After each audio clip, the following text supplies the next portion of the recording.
சென்னையில் தரையிறங்க வந்த ஏர் India express விமானம் மீது லேசர் லைட் அடிக்கப்பட்டதால் பரபரப்பு ஏற்பட்டிருக்கிறது. மேலும் விவரங்களை செய்தியாளர் கசாலி வழங்கிட கேட்கலாம். கசாலி, வணக்கம். இந்த சம்பவம் தொடர்பான முழு தகவல்களை சொல்லுங்க.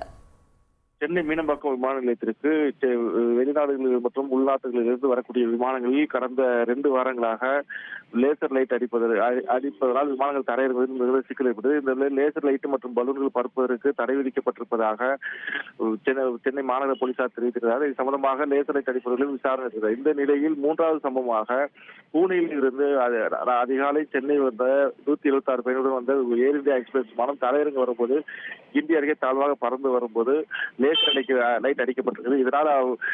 இதனால் இதை கண்ட விமானி சற்று சுதாரித்து உடனே விமானத்தை மேலே பறக்க செய்து 10 நிமிடங்களுக்கு இருந்து மீண்டும் பத்திரமாக தரையினார். இது சம்பந்தமாக விமான கட்டுப்பாட்டு அறை அதிகாரிகள் போலீசாருக்கு தகவல் தெரிவித்திருக்கிறார்கள்.